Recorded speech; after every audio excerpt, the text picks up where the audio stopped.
Hello hello चिकन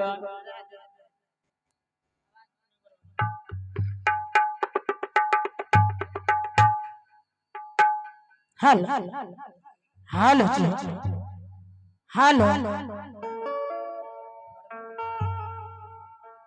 hello जी hello hello जी hello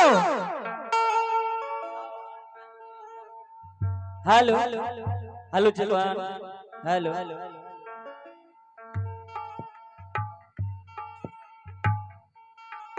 बार रे जताना मासे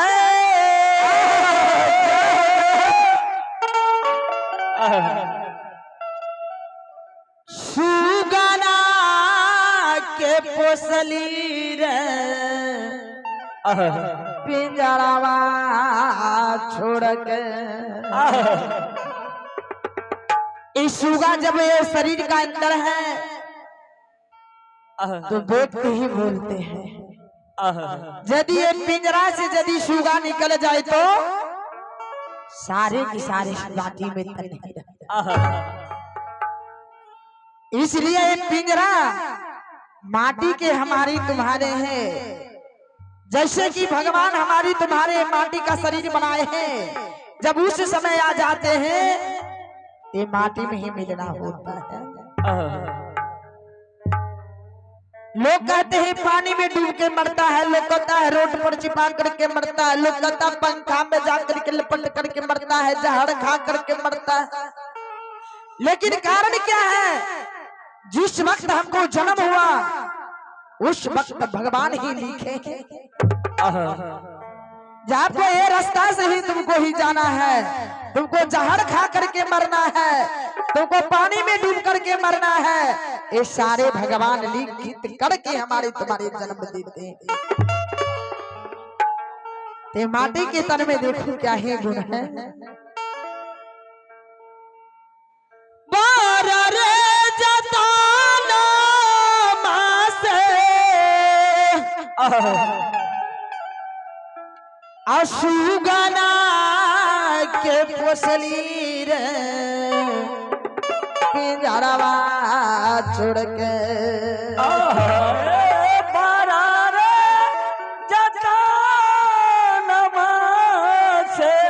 जय हो प्रभु जी। सुगना के पोछली रे पिंजरवा छोड़ के बार रे जताना मासे असुगना के पोसली रे पिंजरवा छोड़ के पिंजरवा छोड़ के भागेला हो रे पिंजरवा छोड़ के भागला हो पिंजरवा छोड़ के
बोरिया रे खिड़किया तोड़ के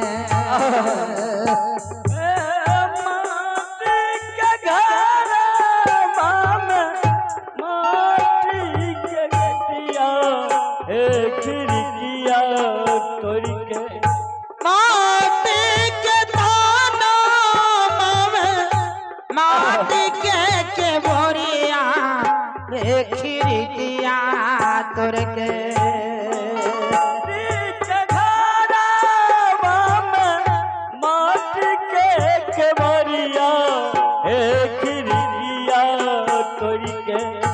भागला हो खिड़किया तोड़ के भागला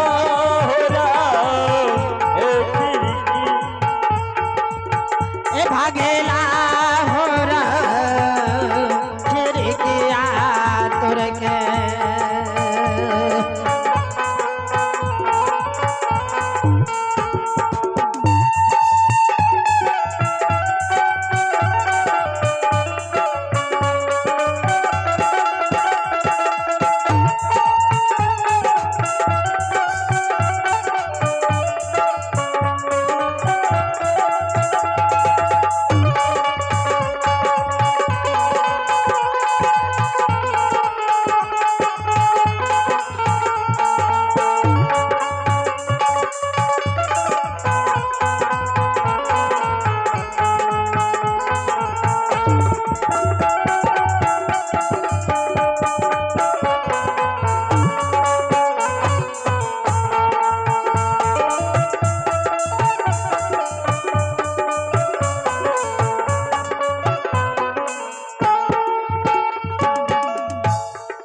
देखिए बाबूजी, ये बोलता राम कहते हैं माटी के घर से, अरे माटी के घर, जब तक मैं तुम्हारे मुख में ही समाये थे, जब तक आपको मुख मेरा बढ़िया लगा तब तक मैं आपको मुख में थे। आप मेरा तो आपको ये माटी का तन की छोड़ करके मैं दूसरा की कोख में जन्म ले लेके ये माटी के तन तुमको जला करके राख कर देंगे। ये बोलता कहते हैं माटी के घर से कैसे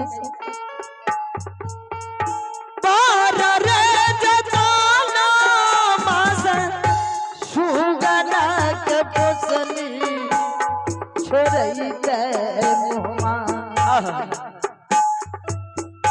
पार रे जताना मासन सुगना के पोसली रे चुनई ते मुहमा भागेला हो रे भागला हो भागेला हो छोड़ई ते मोहमा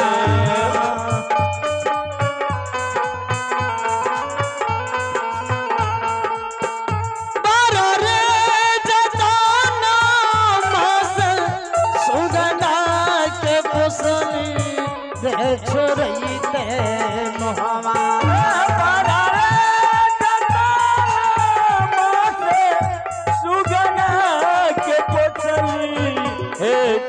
चुरई के मोहमा भागेला हो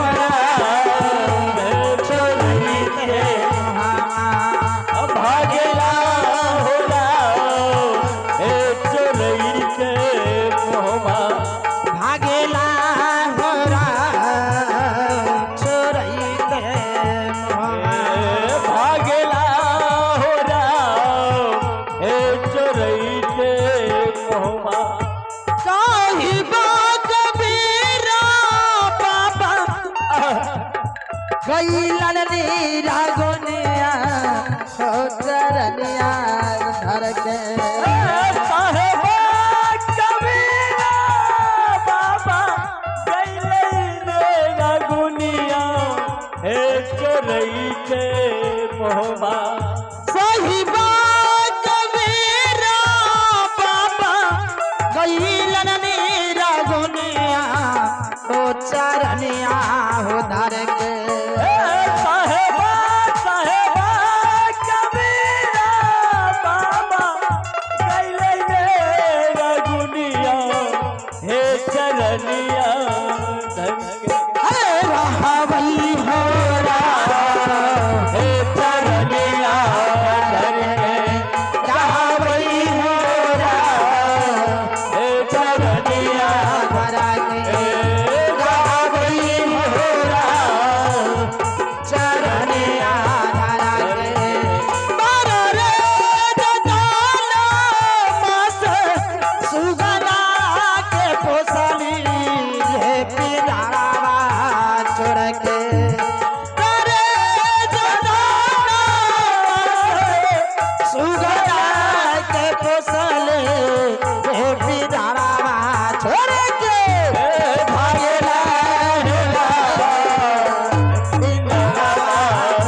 शंकर भगवान की।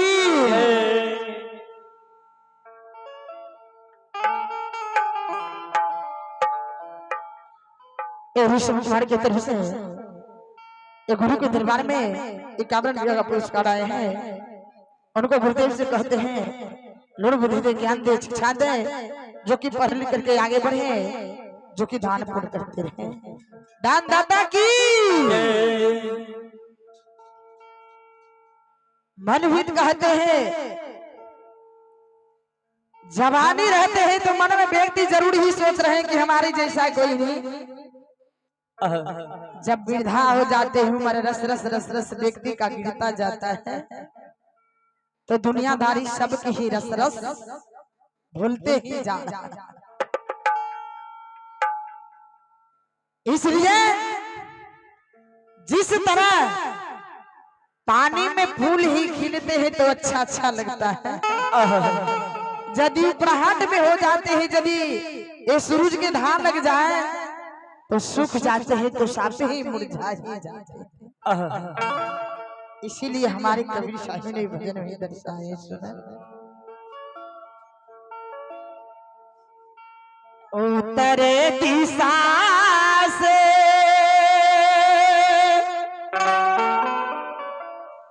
उमरल नदिया पारी गेलै बूंदा भिजल मोर चालिया। उत्तरे दिशा से उमरल नदिया पारी गेला बूंदा भिजल मोर चालिया। की सखिया है,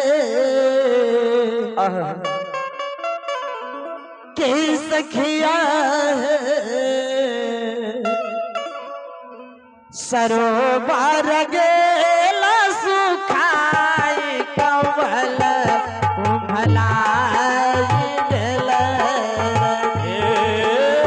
सखिया है, हमारे मामी की तरफ से 10 रुपया का पुरस्कार दिए हैं। उनको मैं कोटि कोटि प्रणाम करती हूँ, करते रहेंगे। जीवित है तो सबसे भेंट मुलाकात हो जाते हैं। अभी जो माँ चले गए हैं, कभी जीवन में ही नजर में नहीं आएंगे। सखिया है, सरोवर गेलै सुखाई कुमल कुमलाई गेलै है की। कमल कुमलाई गेलै रे की।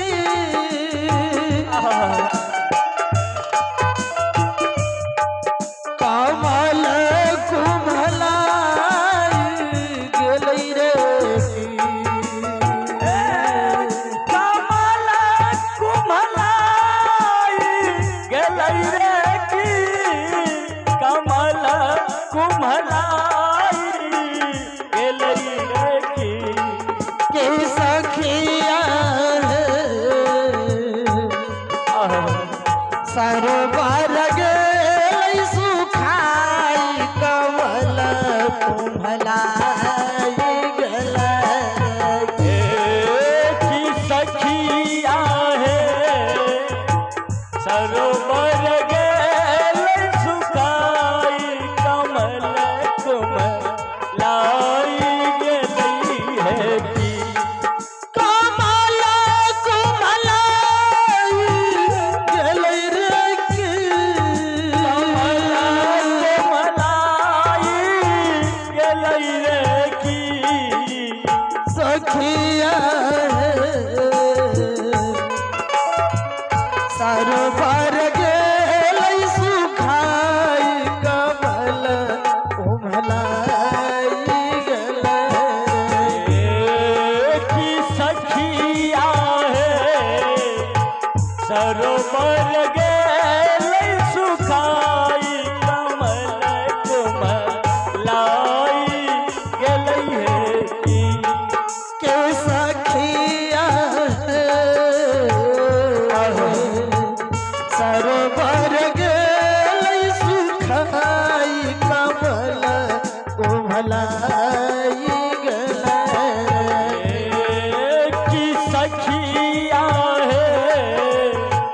सरोवर गेलै सुखाई कमल कुमलाई गेलै की पाँच सखिया मिली चलली बाजारिया पड़ी गेल साँझ उसरी गेल हटिया पाँच सखी मिल चलल बजारिया पर गेल साँझ उसरी गेल हटिया पाँच सखिया मिली चलली बाजारिया पड़ी गेल साँझ उसरी गेल हटिया पाँच सखी मिल चलल बजारिया पर गेल साँझ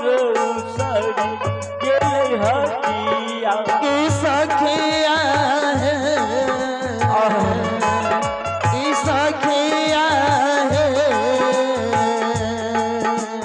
सावधान कैलो भरपूर सौया निगराई गेल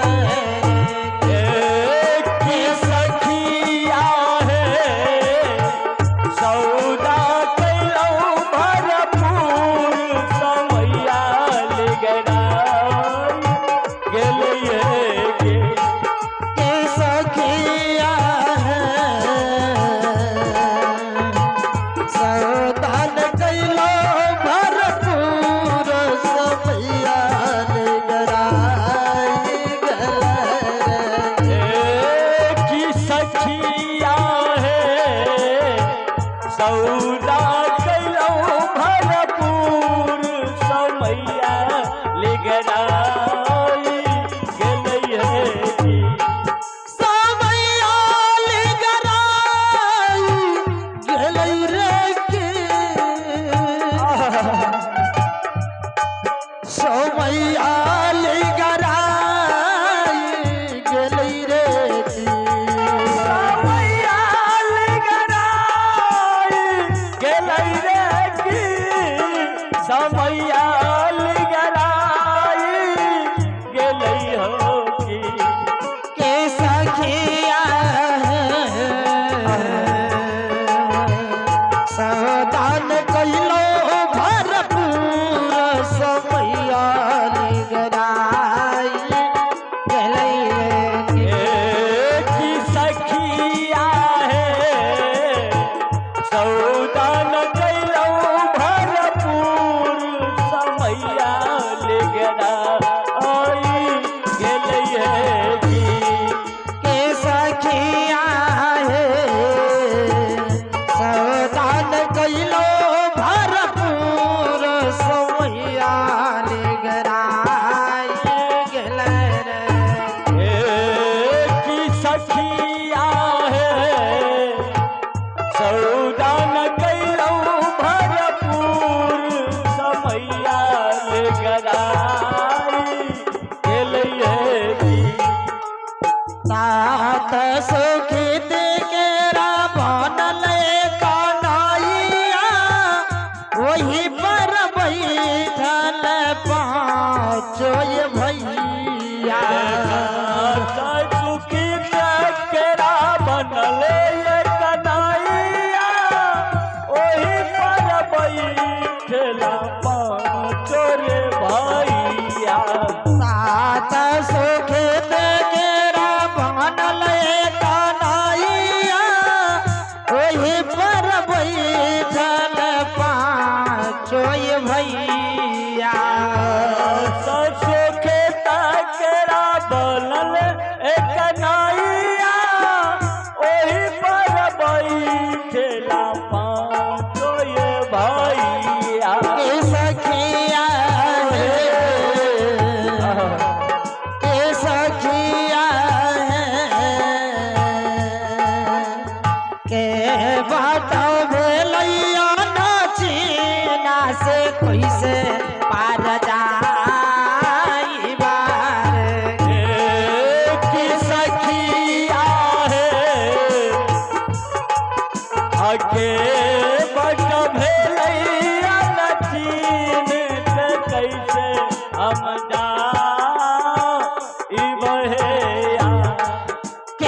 सखिया के बाट भेलैया दक्षिणा से कैसे पार जाई बार के की सखिया है के कैसे महाराजा की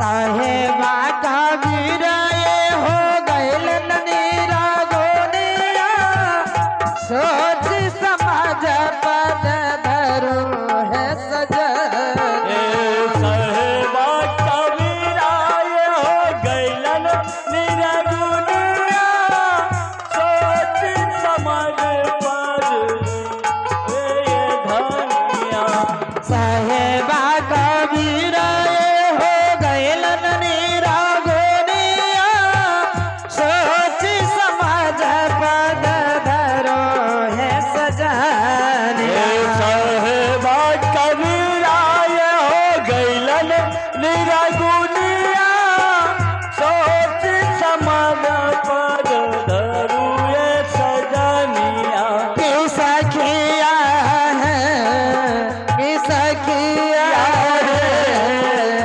गुरु के चरना बलिहारिया हरि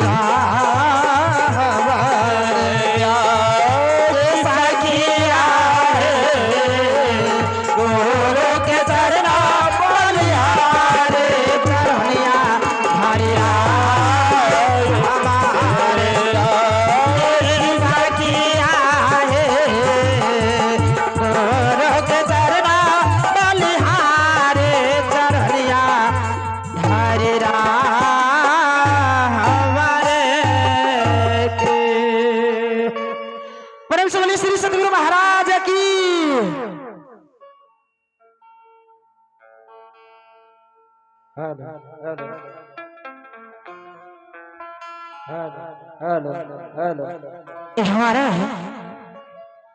हमारे नाना जी की तरफ से 101 रुपये का पुरस्कार दिए हैं उनको मैं कोटि कोटि प्रणाम करती हूँ करते रहेंगे जय गुरुदेव जय गुरुदेव। देखिए